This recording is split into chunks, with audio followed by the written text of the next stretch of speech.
Okay. Mufasa Debate first debate is called to order. I want to give you guys the ground rules on what you guys will be judged on. Each team will have an opening. Each team will have a first rebuttal, a second rebuttal, and a closing. There's a maximum of 100 points each team will have available to them. The judges are going to be judging you guys on 5 aspects: delivery, content, your persuasiveness, your presence, teamwork. There will be no ties. I went around and I asked each team who were the members of their teams less than probably 10 minutes ago. One team gave me 5 people. Nick was named as the research person. So that team decided they will be sharing their winnings with their research person. This team gave me 4 names. They gave me the names of the people that I asked it at least 2 times. So now, in the 9th hour, they said, okay, we want to bring Greg in. And as I told you guys, this is not about friendships, man. This is about money, and it's about winning. So, should y'all win, y'all want to share the pot, y'all do that. But I need you guys to have some integrity and know I asked it at least 2 times, who's on your team? Not one time did I hear his name. So, to you guys who did not apply yourselves, I hope this will be a lesson, man, that, we've been talking about this debate since the middle of December. The middle of December. So, at this point, it's just time to put up or shut up. So those are criteria. Let's get it started. Brother Cornelius is going to be your timekeeper in that he's going to signify to you when you reach the 1.5 minute mark, but he is not going to signify when you reach over 2 minutes. Again, you guys need to be a minimum of 1.5, no more than 2. If we see you just pausing, that'll be deducted. You can't just stand up here for 1.5 minutes. So let's get it going. Thank you.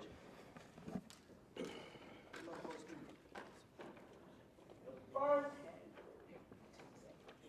topic is tiny move.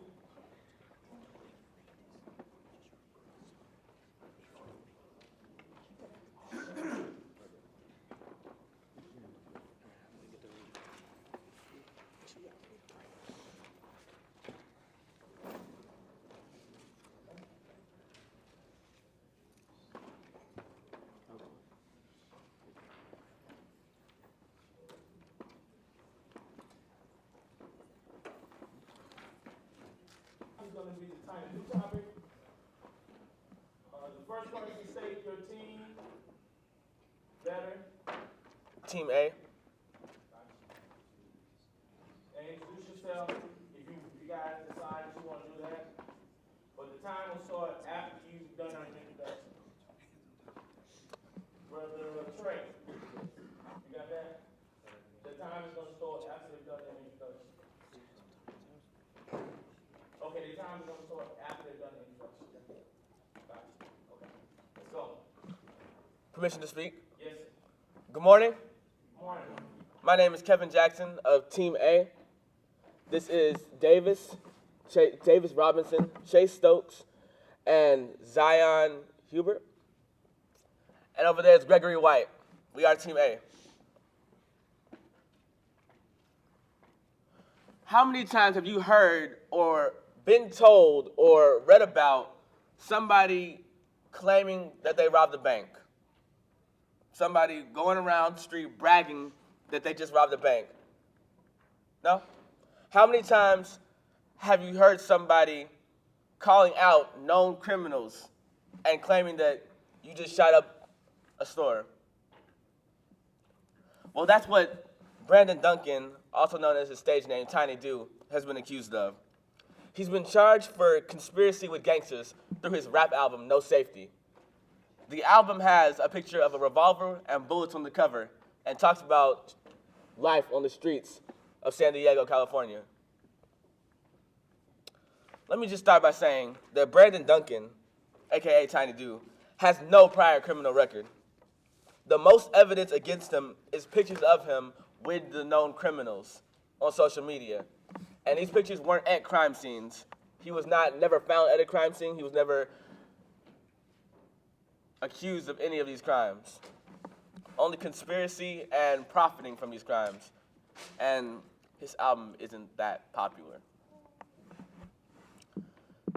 In fact, accusing Tiny Do of these crimes infringes on his unalienable rights given to him in the First Amendment of the Bill of Rights in our Constitution.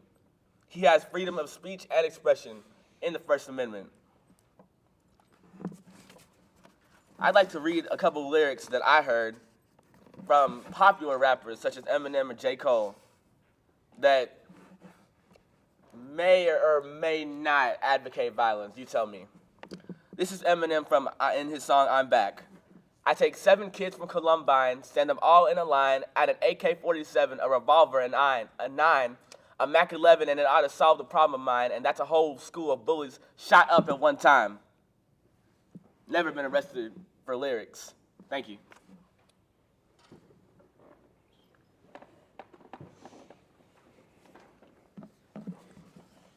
Good morning. My name is Chase Albro, and I'm presenting for my team, Team B. My team believes that Tiny Do should be prosecuted with conspiracy. For one, because we're not saying that he was at a crime scene, or did he buy guns or anything to do with the actual murder. But we are saying that he affiliates himself with this gang. He affiliates himself with the gang, and in the California Code, Penal Code 186.22, it states that any person who is affiliated or benefits from any type of gang related should be charged and sent to prison. That's what I got.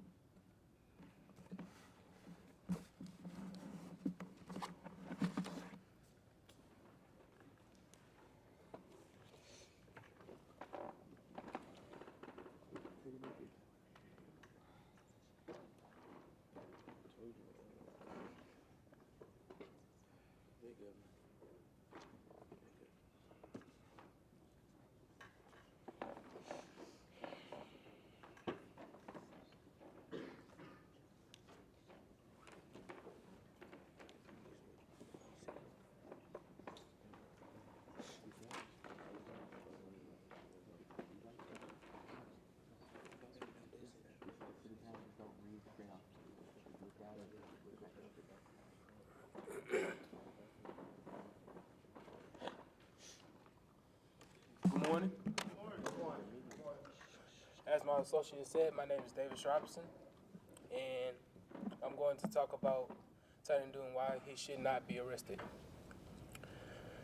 We've researched, and the DA says that when they went to his house to do a house search, that they didn't find any types of weapons nor drugs in his residence. How can you arrest somebody when there's no real evidence of them being with them at the crime scenes? The only thing that they was able to find are pictures of him on social media with him with the alleged gangs.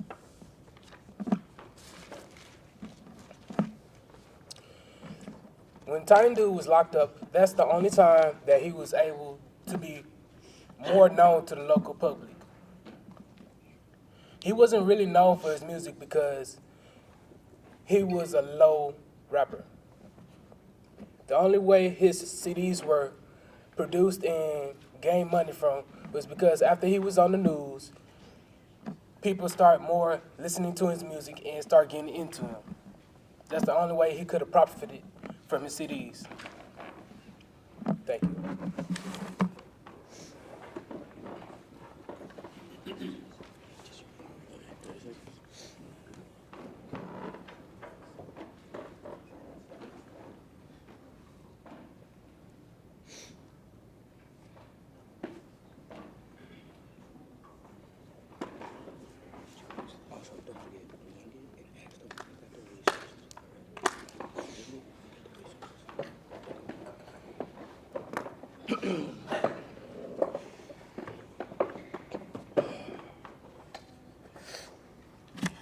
Good morning.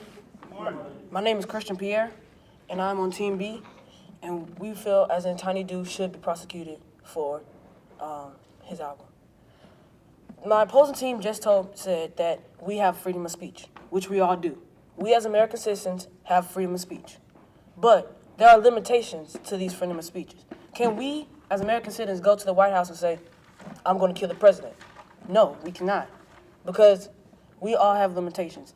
It's not, and then also that they said that his he didn't have a he did not have a criminal record. Really, when you think about it, any criminal can any person, probably half of y'all in here did not have a criminal record. But when you think about it, if you go and kill somebody, is your attorney gonna say, oh, he didn't have a criminal record? No. Because we as people, we do things, and just because you don't have a criminal record doesn't mean that you don't have the ability to do something. That means nothing. And then also, the Penal Code states, if you are publishing or making profit from gang-related activity, in his lyrics he says what he's doing. He talks about what he has done with these gang members. And also, the man, if you look at the picture of him when he's in court with the 14 other men, so it's not just him also. It's 14 other men that are in court with him that also have done these things. If you look, you see two pictures of the same man in his video that are speaking and that are jigging and dancing with him that are also in court being prosecuted. Thank you.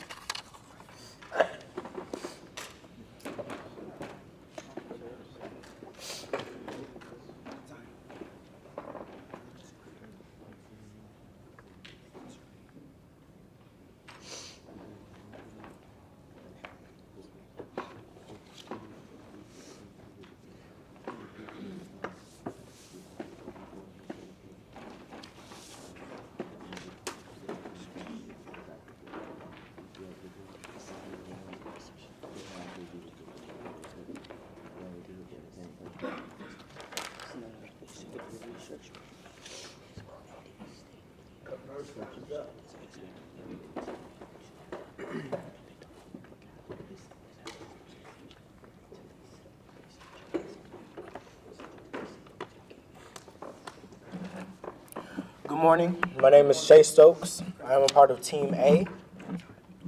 Now, my opponent argues that there are limitations to freedom of speech. But Tiny Do isn't really breaking any limitation.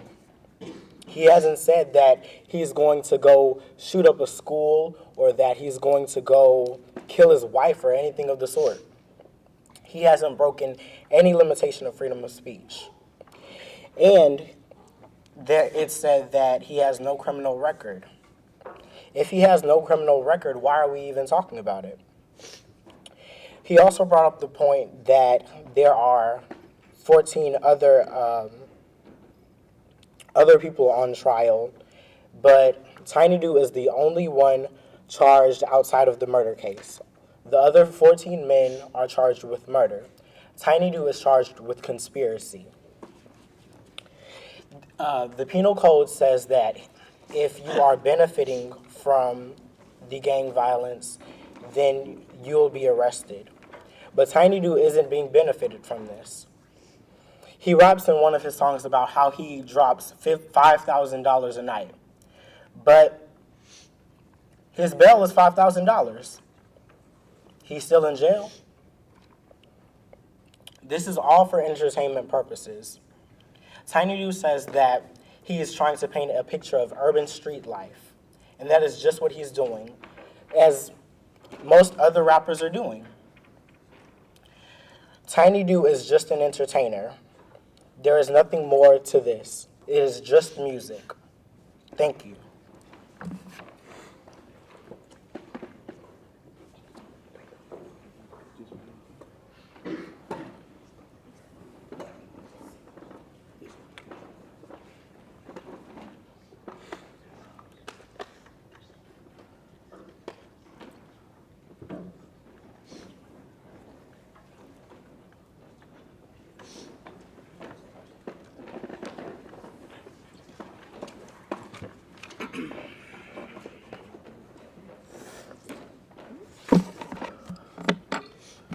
Permission to speak? My name is Zion Henderson. I am doing the case that Tiny Do should be arrested for his crimes. My opponent said that the other 14 members are being convicted of murder and he's only being convicted of conspiracy. That is what we said. We are saying that he has nothing to do with the murders. All we are saying is that he has benefited from these murders. He has benefited from these people who have killed and people who have robbed. The exact same things that are being said in the police files are the exact same things that he's saying in his lyrics. So with such a resemblance and a similarity, the police have to say, hey, maybe he did really do it. Also, the California Penal Code, like you said, if you benefit from it, then you go to jail. Mind you, after his release dropped, since he was talking about killing, since he was talking about how he was going to come up in a person's house and shoot you in the blouse, that was one of his lyrics. Since he said that, many people have bought his albums, and that has actually happened to a woman not too long ago, about a month ago, January 23rd, 2015. It was a CNN, how two men came into her house, and they were associated with a gang, and a woman ended up getting killed. I believe that Tiny Do should be arrested because of his influence on young black males killing one another, and also his influences with gang members to just rob people of their money, of their cars, and everything. We should not let this man roam the streets after all that he's done to people. I believe that Tiny Do is not really a good man. And also, you say that his raps are urban. Urban, another term for it is popular. So if talking about killing people and robbing them is popular, I don't really think that we should be having that said to our kids, to our youth. That is all.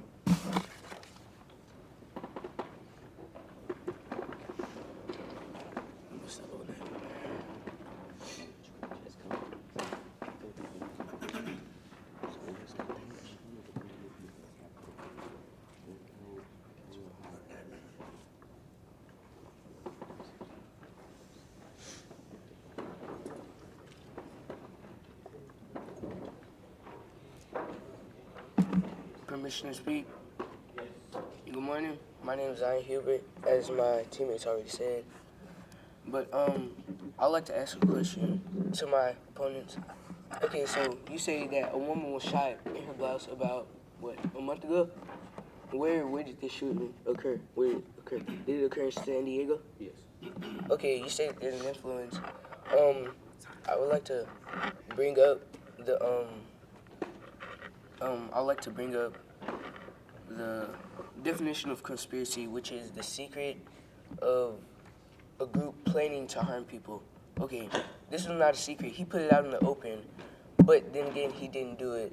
And he's getting arrested for only lyrics. I have proof or text evidence that many other rappers have said, I load up a gun and go shoot people. Like, even they said, I sell drugs or do drugs in a song by A$AP Rocky, which was recorded in 2011, called Peso. He said, inhale, exhale, cocaine, and ecstasy pills.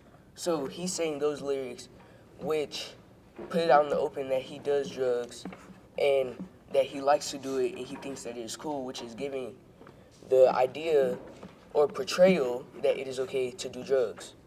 But is he going to jail? No. Another one, Wiz Khalifa. He says and puts it on social media that he does drugs of substances, marijuana, codeine, all those other things, all those other drugs, and he hasn't been charged not once. So for Tiny Dude to be going to jail just because they believe that he's affiliated or he says that he's affiliated, that's self-affiliation. He's saying that he is. But did any of the other gang members say that he was? You know, that's all I have. Thank you.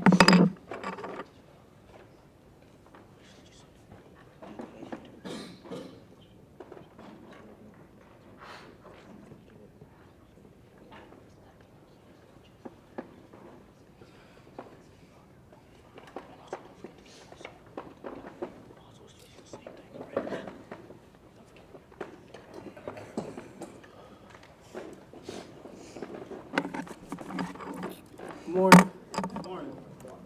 My name is Miles Pierre, and I'm Team D, and we're arguing that Tiny Dude should be prosecuted for conspiracy. The young man that just went up said that he self-affiliated himself with a gang, which in itself is the crime that Tiny Dude is being prosecuted for. We are not prosecuting Tiny Dude that he murdered anybody, that he bought the weapons in the murder case, or that he was even at the crime scene. Under California Penal Code 186.22, any person who actively participates in any criminal street gang with knowledge that its members engage in pattern of crime activity, who willfully promotes or assists in any felonious conduct by members of that gang, shall be punished by imprisonment. Like Team A has stated, there are 14 other members on trial that are known affiliates of Tiny Dude, who are all being prosecuted for murder. That Tiny Dude lets known in his song. One of his lyrics are, "Max down to catch a body. I got bullets in the chamber, I'm busting, and it's not a hobby." California Penal Code states, if you are affiliated with the gang, if you are a known affiliate, rather you commit the murder or not, under California law, you can be prosecuted by law. Tiny Dude makes it public and he makes it known that he is affiliated with this gang. It is well documented and the law knows it. Not only is, so we're not prosecuting Tiny Dude for the murders of the two women who were killed. We are prosecuting Tiny Dude for conspiracy of the gang. So by any means, whether or not he killed them or not is irrelevant. He has stated that he is a gang member and is related to the 14 other members who are being charged with murder, and that is enough to send him to jail. Thank you.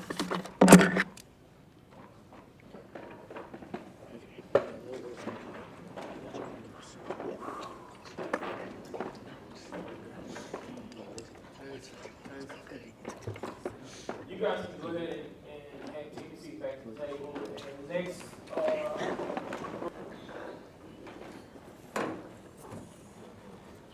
Good morning. good morning. My name is DeWanna Miller-Miles, and I am grateful for the opportunity to be here and judge the Mufasa first debate.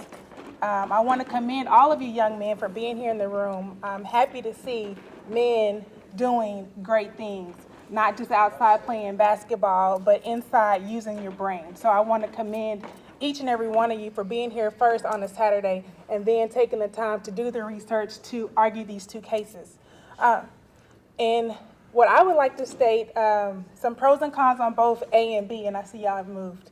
On Team A, you started off with a knockout debate. I was really nodding and in agreement because I was not familiar with the case.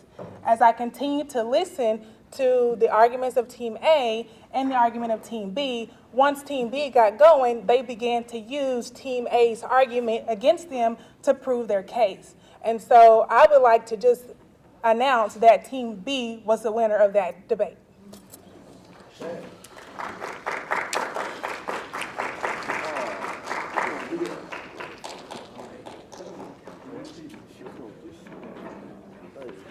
Can I just say it was unanimous? That's going forward is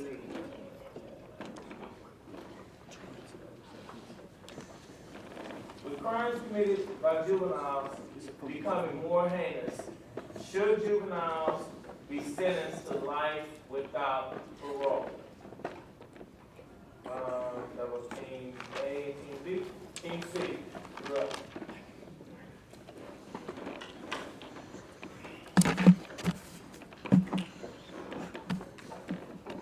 Permission to speak? Good morning. Good morning. My name is Brian Clem, and the rest of my team, Team C, is Edgar Molson, James Bisol, and EJ Bell. We are Team C, and we believe that these kids should be sentenced to jail without parole for these acts.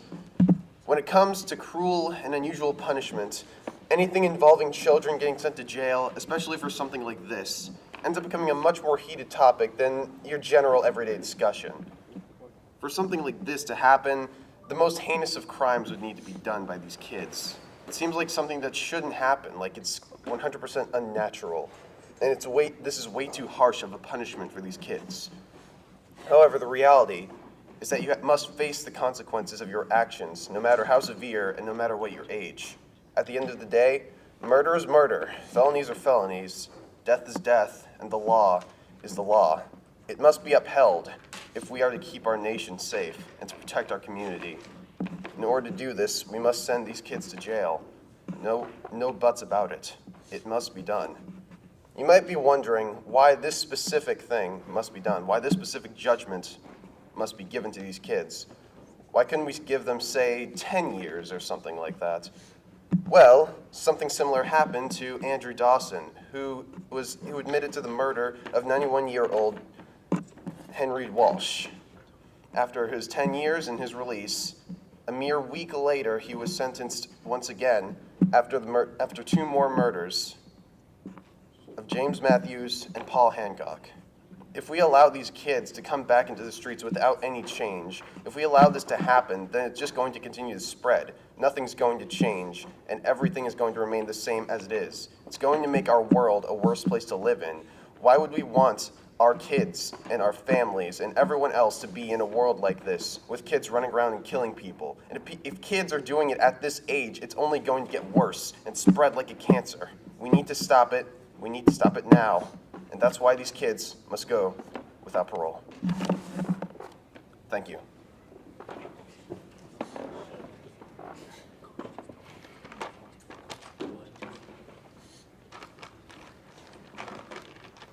Good morning. Good morning. Permission to speak? Yes. Hello, my name is Barrington Davis, and I am representing me and my brothers, Brandon McLean, Jonathan JC, and Flowers Bell. And we are representing why kids shouldn't have life without parole. The U.S. is the only country in the world to incarcerate its kids under the age of 18 without the use of parole or anything else. In 2005, the Supreme Court judged that incarceration was unconstitutional. In 2010, they judged that the homicide was unconstitutional against juveniles. In 2012, they came back again and made sure that people knew that this was unconstitutional against juveniles, a homicide was. It costs $2.5 million to incarcerate a juvenile. There are currently 2,500 children incarcerated for life. These individuals collectively cost about $6.2 billion over their lifetime. While in 2012, it was projected that the average cost for a student getting his education is only $11,000. We are spending 169 times more on individuals that are incarcerated for life, that don't know better, that have a lack of understanding for what they have done because of their age, than on kids out in our own neighborhood for their education. African American youth at a per capita 10 times more than white youth is jailed for life for incarceration, while 77% of those have been sexually abused. The real question here is why are we still participating in something that is taking money out of my pocket, your pocket, sexually abusing my brothers and my sisters, profiling me and my brothers, and is just upright non-constitutional? The real question is, why is life without parole even around? Thank you.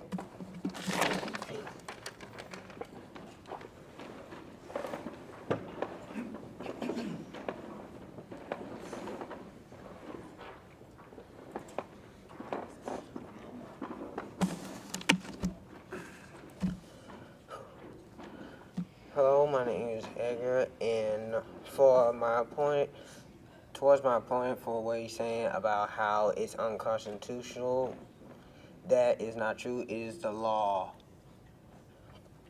that these children should pay for their crimes, even though that everyone would be having the wrong idea of how we send these teens to life imprisonment. I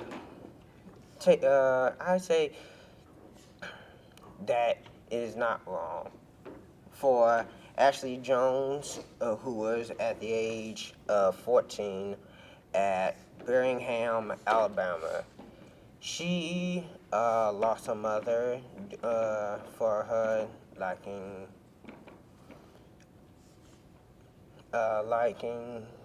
getting too close to something she desired so much, and she lost her mother. But her grandparents took her in and raised her to be the best of her best that she can be. But she got under the influence by her boyfriend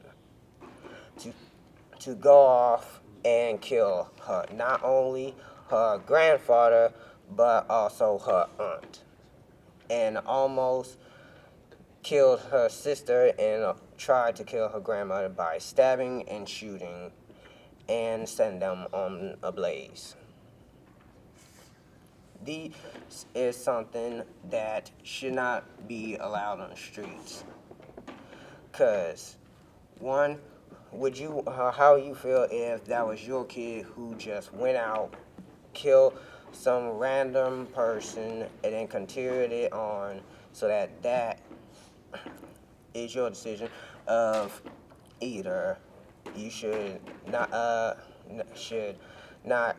let them go to prison, or just say they should be accounted for, and they should. Sure, it is your own.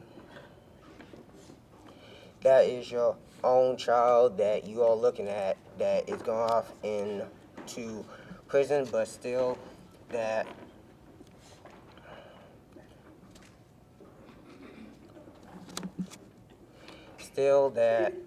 is your child. He or she just committed a crime and should be accounted for.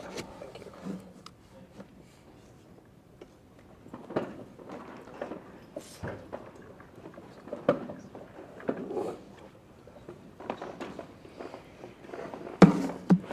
Hello, I'm Brandon McClain, and I represent Team D. We believe that teens shouldn't be sent to prison for life without parole because we believe that they should be sent to a structured environment where they can receive professional help and support to deal with their issues. According to the New York Times, rehabilitation has a 90% success rate. What if their rehab proves successful?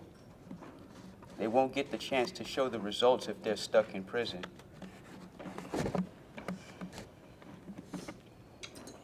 Not only that, but they could be influenced by the negative effects of prison, such as drugs, and which could hinder the rehabilitation process.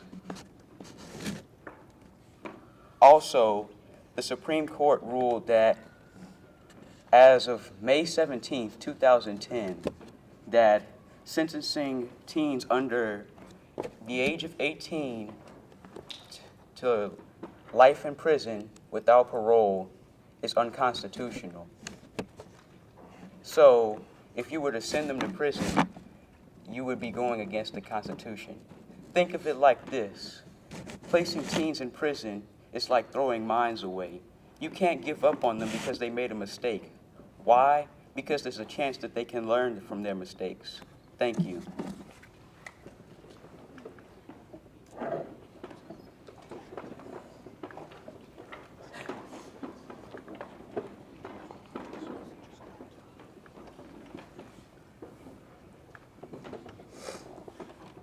Good morning. I'm James Bossel, and we're with Team C, and we are discussing why teens should be sentenced to life in prison without parole. These teens are committing disgusting acts of violence and murder. They should be sentenced to life and parole. The United States is the only country that sentences teens to life without parole. How would you like it if somebody went out and killed your own child, killed them, murdered them, a teen? That's not fair. They need this help, and they can get help inside that prison. These are crimes. Releasing these kids into our society is like putting a cancer cell back into someone's body. They need this help. For example, Elizabeth Olten, she was 15 years old. She was murdered, brutally murdered, by Alyssa Mantle. She was 15 years old. Alyssa Mantle killed Elizabeth Olten only because she wanted to, because she felt like it. Is that right? Just because she wants to, just because she feels like it? Why does she get that right to not be charged for this crime? This is not a good thing for our society, our community. Another example, a 16-year-old girl, she had a baby. She did not want this baby, so she took the baby, wrapped it up, cleaned it, put it in a paper bag, and threw it down an 11-foot embankment. Why? That's cruel. Just because that is a baby does not mean that you still should not get punished for this crime. These acts of violence are not acceptable, and we must get these kids, these teens, off of our streets. Thank you.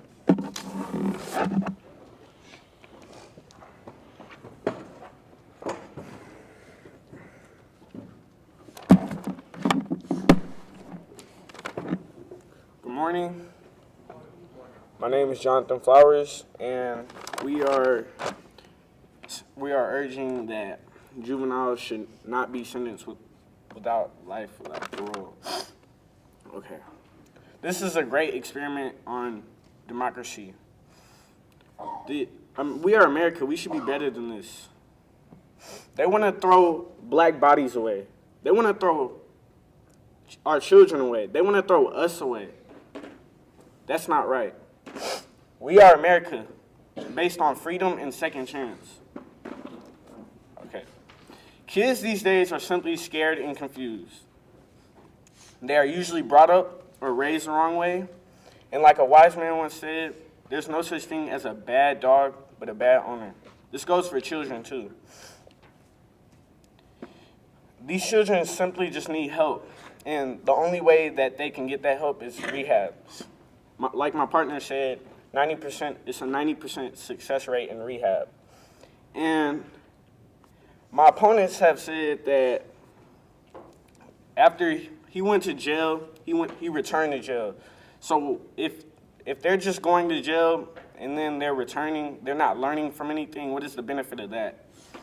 And also, these young children have learned from bad influence. If you lock these children up with these criminals, all they're going to do is learn more bad things. Justin Bodner learned how to steal a car. And he was experimenting with different and terrible drugs. This is not right for these children. They deserve a second chance. This is why I urge juveniles should not be sentenced to life without parole.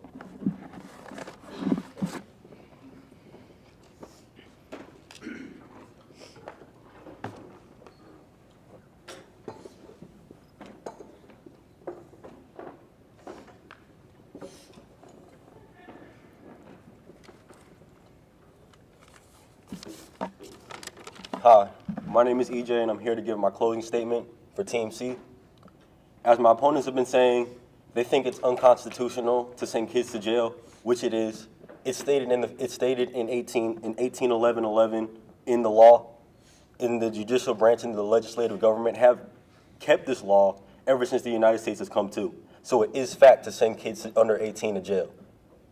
Another point is that kids under the 18 that commit the acts of murder should not be allowed to go should be allowed to go to jail because without parole, because it's just we shouldn't allow them to go up there and commit brutal acts of terrorism and murder. As my opponents have been saying, they've said that they've gotten out of jail and committed the same crime, which is the reason why we need to keep them in jail. That's why they need that help. That's why they need to stay in there. Again, as another thing that we've said before is that Elizabeth Olten was a 9-year-old girl who was murdered brutally by a 15-year-old girl that was just walking home. Would you want your kid to be walking home and to be getting murdered or strangled? I wouldn't want my kids to be getting murdered and just walking down the street and then get strangled or any other thing happen to my kids.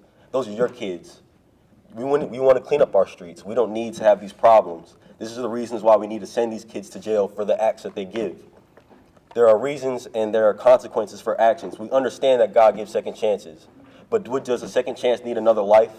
Does it take another second chance for your life to be taken or to have your kid's life to be taken? These are reasons why we need to keep these kids in prison, and they can get help in prison. They have programs in prison this way they can get their help, and this way they can go and find ways to help the reasons why they can get where they need to get. Another fact is that when they go to prison and they do get out, we just don't need that on our streets anymore. That's all I have to say.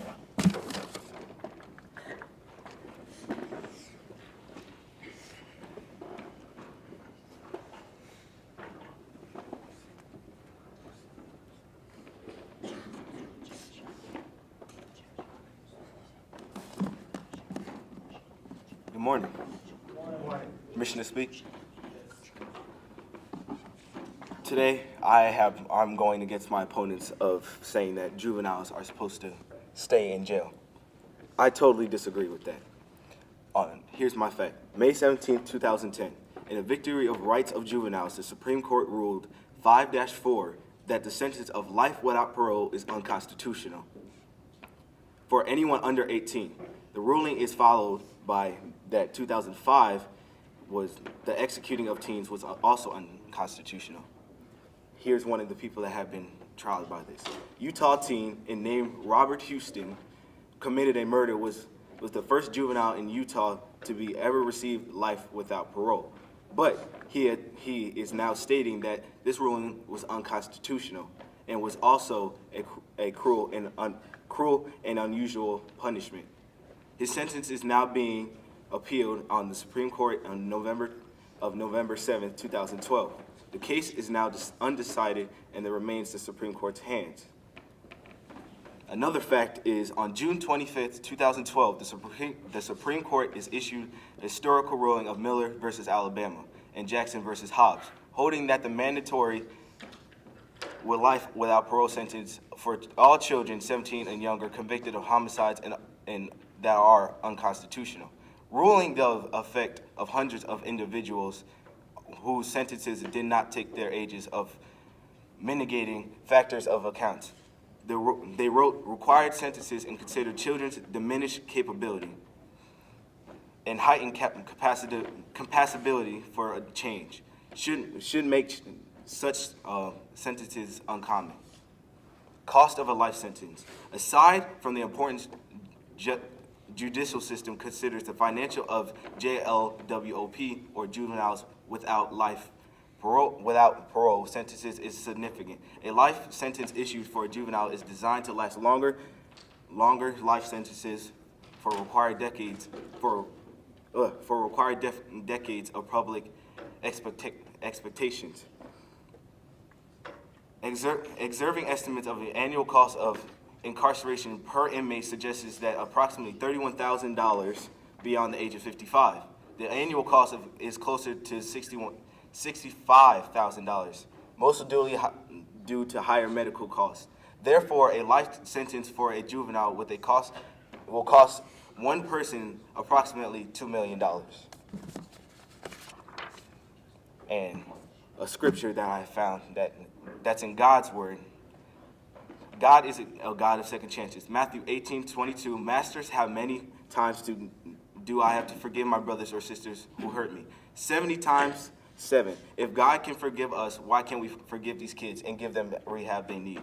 By law, it is unconstitutional for the kids without life parole in May 17, 2010. Thank you.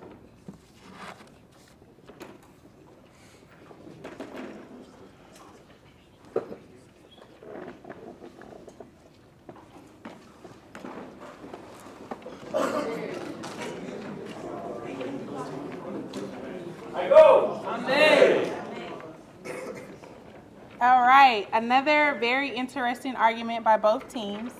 I would like to state that Team C started off with, again, a very, very strong argument. Then Team D came back and kind of washed the slate clean. Team C's second component was not as strong as the first component to maintain the argument that was started off in the beginning. And then Team D continued to develop their argument from the next individual to the next individual. Additionally, Team D had a lot of facts. Team D also stated that these children can be rehabbed, which is the same argument that Team C did. Team C stated these children can be rehabbed in jail, but if they're rehabbed in jail and they're not gonna ever have life or parole, when will we be able to see the results of them being rehabbed in jail? So my conclusion is Team D is the winner of that round.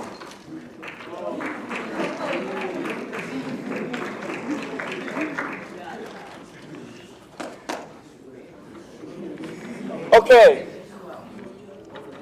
I go. First of all, let me just say that I think for our first debate, let me just keep it 100. I wish you guys had been more concise, more to the point. But I'm an optimist. We had to start somewhere, so this is where we start at. I think in this last debate, the winners were less clear. I think Team C, you guys, there were some arguments you guys could have used that just never came to light. That, you know, just didn't come like, you guys had some ammunition that y'all didn't really use. And then Team D came back and kind of used some of your arguments against you. Let me just say some standouts. Brian Clem, you did an outstanding job in your opening. Barrington, you did a great job in your opening. Miles, you did a great job in the closing.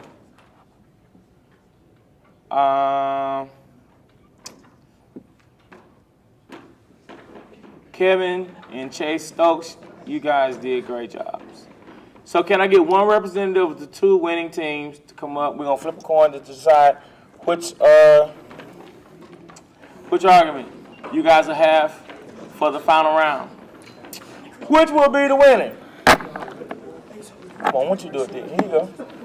So, we've determined you guys, each team will be splitting $400. I thought he said 500. No, it's 4. I thought you said 500. I just want to see the coin is. You want to make sure the coin is coaches. I want to view the coin. So you can't touch it. Yeah, heads or tails. Okay. Okay. Which one are you calling? I'm calling it tails, you know what I'm saying? You calling tails? Am I catching it or am I letting it hit? No, let it hit the ground. Let it hit the ground. Let it hit the ground. Okay. Tails never fails. Heads. What the heck? Heads? Heads. Okay, which one y'all want? What position you want? Heads. That they should not close the borders. They should not close the borders? Gotcha. Y'all are that they should close them. Okay, y'all got 10 minutes. 10? 10. Clear.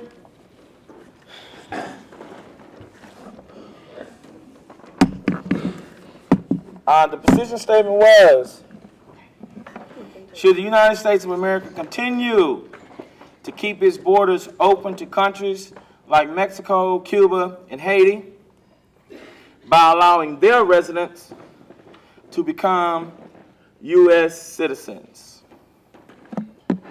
And we're starting with, how you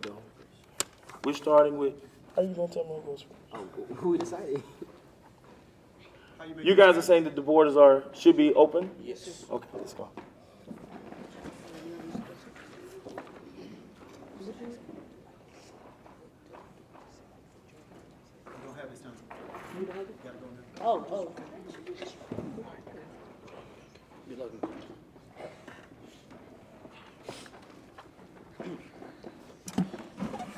Hello, my name is Christian Pierre, and I'm on Team B, and we believe that the United States should not close the borders. Me personally, I believe that it's truly hypocritical that we would think about doing something like that. The United States has a history of immigrants, people coming to the United States. So why would we make it our decision to just stop it? The Europeans were the first people, not the first, but one of the people to come as an immigrant to the United States. So we, as people, we should not try to stop that just because we feel like it or we feel like it's the right thing to do. And I also have a quote. We didn't raise the Statue of Liberty with her back turned to the world. We did it with her light shining as a beacon to the world. And whether we're Irish or Italians or Germans crossing the Atlantic, or Japanese or Chinese crossing the Pacific, whether we cross the Rio Grande or flew here from all over the world, generations of immigrants have made this country into what it is. It's what makes us special.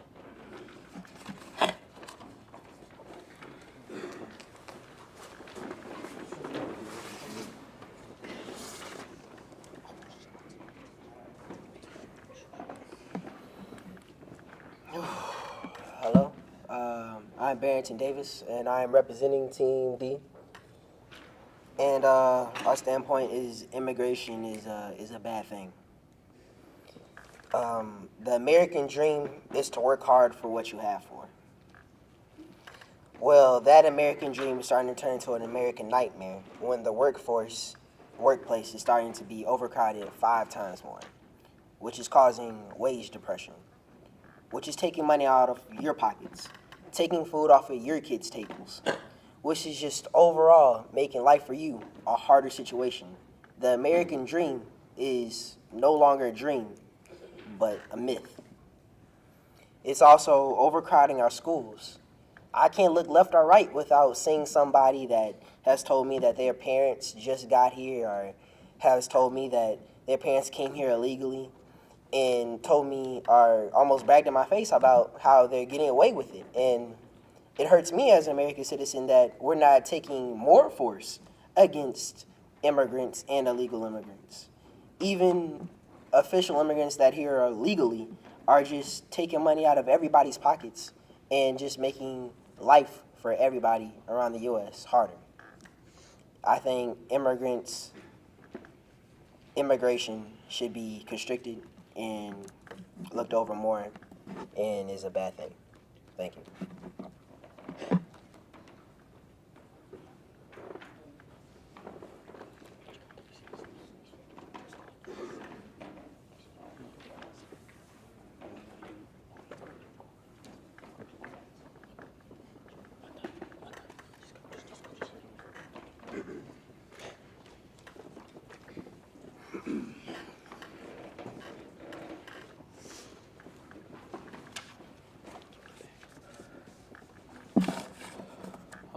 John Henderson. I am doing an argument that we should keep the borders open. First, I would like to say that he said that the American dream is to come over here. No, is to say that people should work hard for what they have, so that way they can have it. However, when the Hispanics come here, they usually work hard. We say, hey, this is your job. You work it, you get to become an American citizen. They work for what they have. That is what they always been doing. And also, we wouldn't be having this problem if Bush didn't go to war, first 2 wars, and getting us in debt. That was the whole reason why this border was being built up. It's not that they're trying to take our jobs or anything like that. It's just that they work hard for what they have, exactly what he says. They should work hard.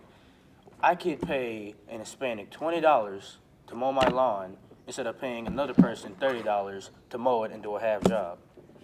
I would rather have someone who has come here, worked hard, did their best, and said, I am an American citizen, instead of just coming here and say, well, you know, this is my state now. I come here. This is me. That's not right. Many immigrants aren't even paid minimum wage, mind you. Immigrants do jobs that legal citizens will not do. What I'm trying to get to you is that he just said that they should work hard for us. They did work hard. They came here, they got the job done, and now they have jobs. There should be no reason why they shouldn't be here. That is all.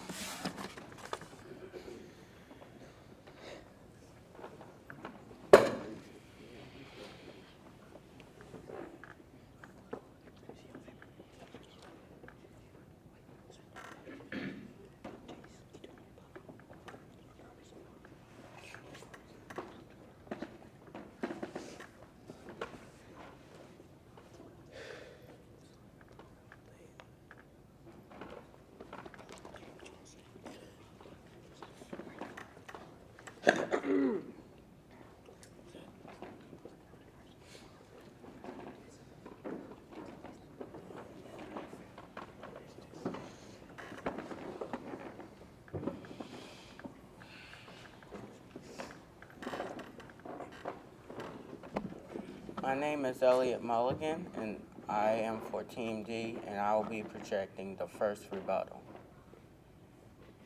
As of right now, we as the U.S. say we are a country that can help others. Yet we lie to them. We do not have the resources. We lack the resources to help others. We can barely provide for ourselves, yet we lie to these people saying that we are a good country, we have great education, we have all these jobs, but we are in debt. We cannot help the people in our own country right now, but we feel that if we get more people to come towards this place, we'll get more money. But we lie to ourselves. We tell ourselves that if we get more people over here, we can get more money. Therefore, we'll get out of debt. But we cannot. We lack the resources to help people, so our people do not do their work. They turn to crime because they are uneducated. They feel that the only way I can put food on the table for my children is I have to do these evil things so that I can succeed in making sure that my children will have a good life. But your children won't have a good life because they look at this and they see what you do. And they keep going on and doing it, and we look at them and we say, that's not right. In other words, what I'm trying to say is that we cannot help people at the time because we do not have the resources that we need in order to help these people. We are saving them from a world of trouble by keeping them in their own country. They may feel that we are being rude, racist, but we are saving them from the American nightmare. Maybe later in time we'll be able to help them. We might have the resources, but right now we lack what we need to help these people. And now, today, we won't be able to help them. At this time, we won't be able to help them. But probably in the future, soon, they'll be able to come over here and be free like us. Thank you.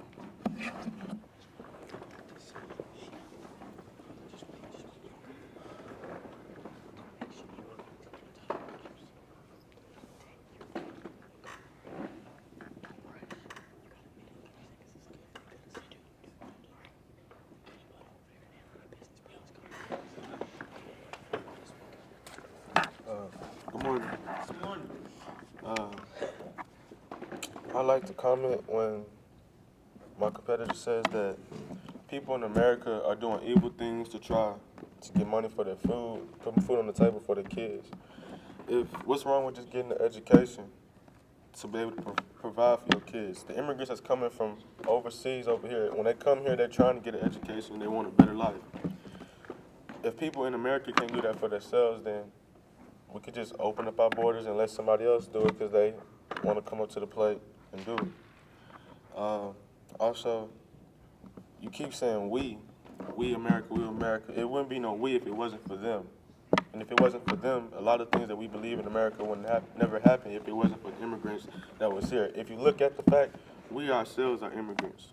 This wasn't our land. This is somebody else's land. And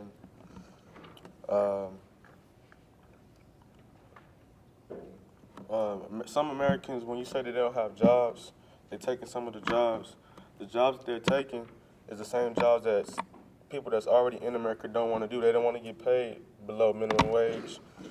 They don't want to do the hard work that some of the immigrants are doing. They don't want to go and wash somebody's dirty toilet. They don't want to go behind the restaurant washing dishes. They don't want to go and sweep something that the mess that they didn't make. It's all up. It's all up to us to open up the borders and give somebody that actually want a chance for a better life and help America to give them a chance instead of people that's here that just not doing anything to help America.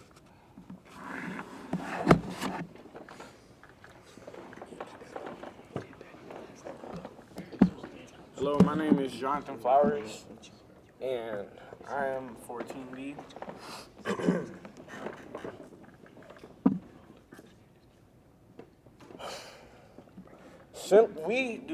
We just simply don't have enough resources to let these immigrants come in, like in schools, how it's overpopulated, or we don't have enough textbooks to serve all these people. We don't have enough computers.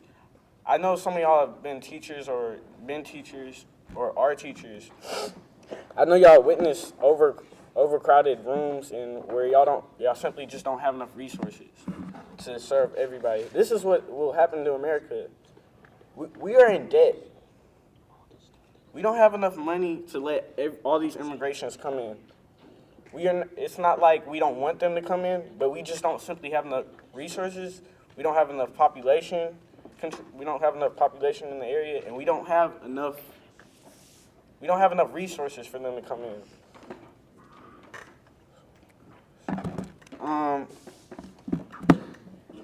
I know you guys have heard about this popular guy named Pablo. He sold cocaine. He sold cocaine and he brought it into America. These immigrants or illegal immigrants bring cocaine, bring terrible drugs like heroin. Do you want your children to be exposed with this? I don't really think you would. And they keep talking about how Americans don't do jobs like wash dishes. But if you go to restaurants, I see Americans doing it all the time.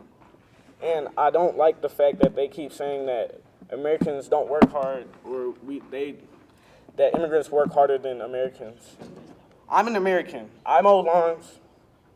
I used to get paid for mowing lawns. So I don't see how it's right for them to say that only immigrants mow lawns and do stuff that Americans don't do. And that's why I say that immigration should be closed.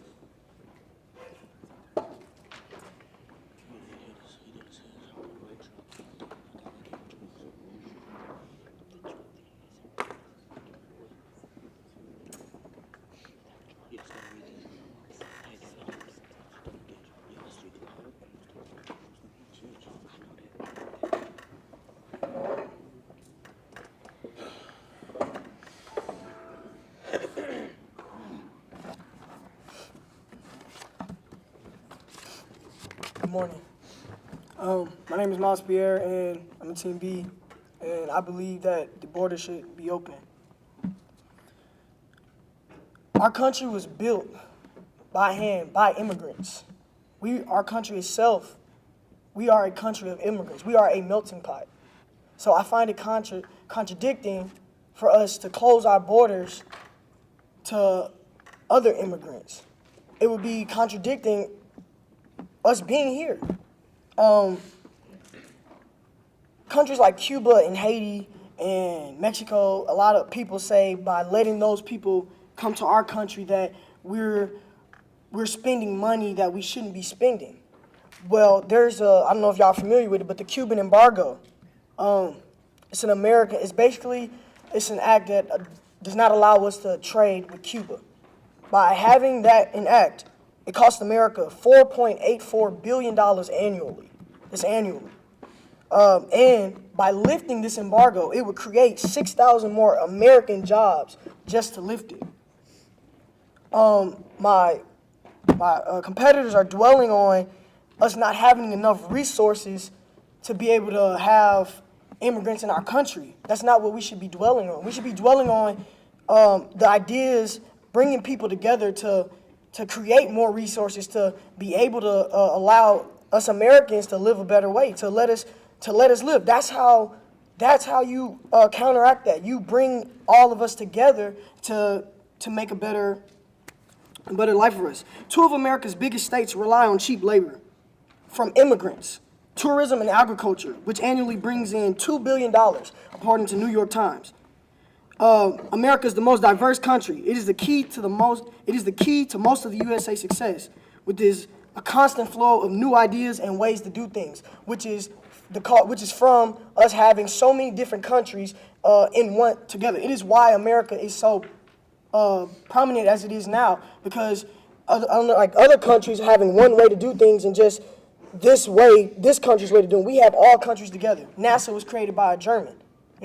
Everything comes together. So I think it's very xenophobic to view it as it's just an Americans and we should just have Americans in our country when immigrants do indeed contribute to our country and what we stand for as America. Thank you.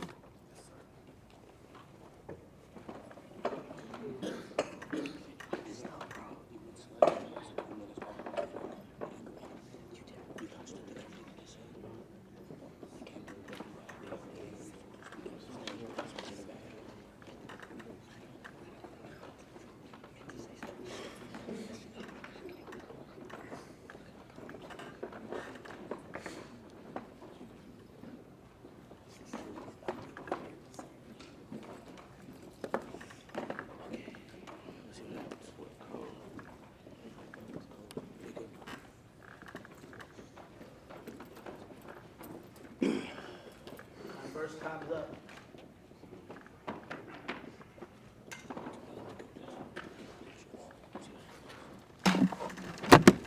Hello, my name is Brandon McLean.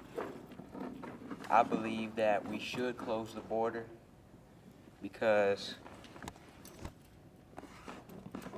we barely have enough space for our own people, what with the American population constantly increasing.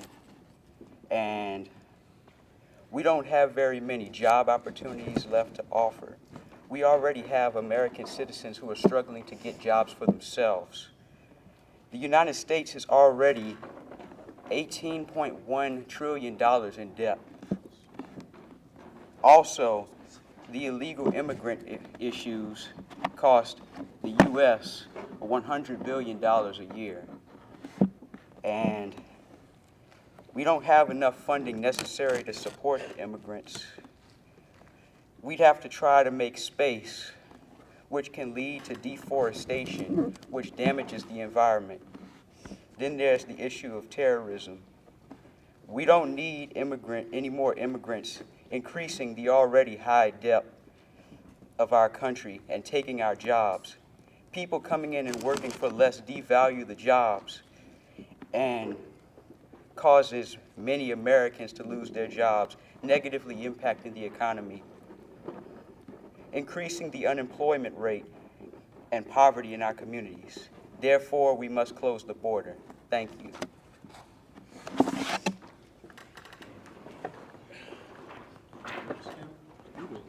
Can we give these guys a round of applause, y'all?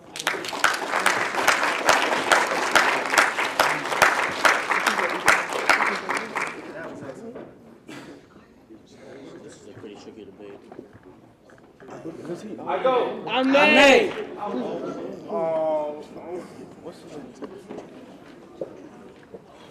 First of all, I want to thank you guys for, I want to thank the parents and those that came out to observe our first real debate. I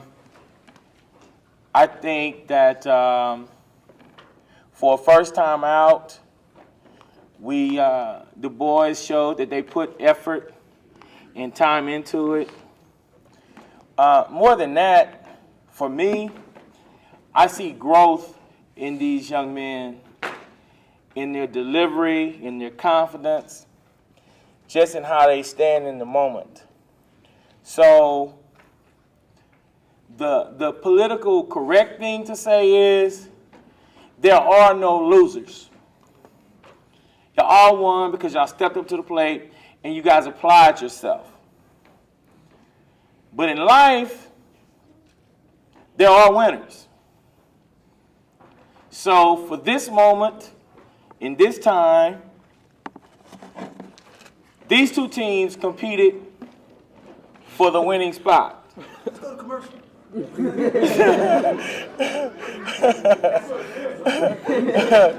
So,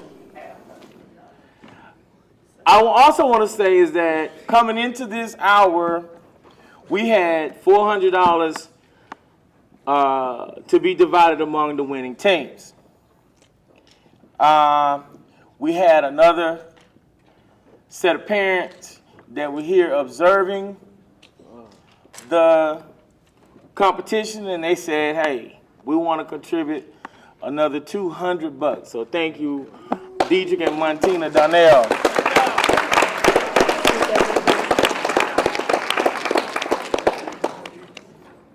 The guys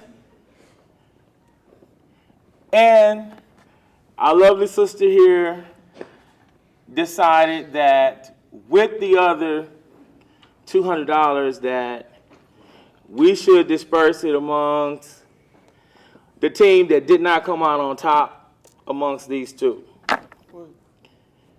Had you guys not each both delivered and brought something to the table, we would not be doing this. But you guys both did. Y'all made it hard. Y'all made it a hard decision for us.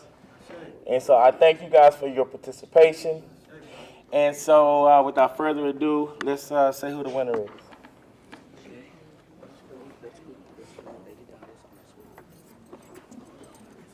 I just want to. So pretty today. I just thought you should know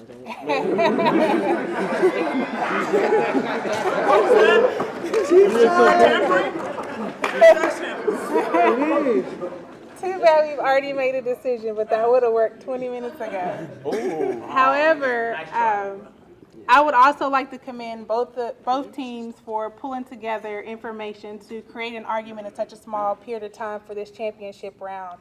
Additionally, I would like to ask you all to be more aware of what's going on in the world today. Because as you're more aware, you'll be able to create stronger arguments based on issues that are very prevalent here in the world, and immigration is one. This team here wanted to close the borders. And if you would have further developed your argument on closing the borders, I think you would have had a better argument, because I don't want to give away who won. This team, on the other side, wanted to keep the borders open, and you use a lot of your history to determine or to state why these borders needed to remain open, which I would like to commend you on getting history and getting some facts in such a small period of time. With that, both teams presented a very detailed argument, and the winning team is this one here.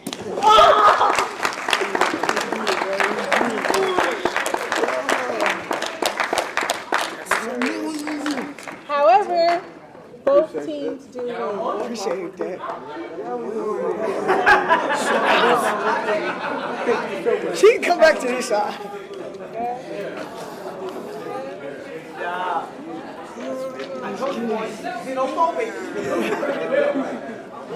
Okay. Let's get it, bro. That's all I'm gonna wait for. I go. Amen. Hey guys, hey, just like in basketball, shake hands, man. They gave y'all a good spirited run.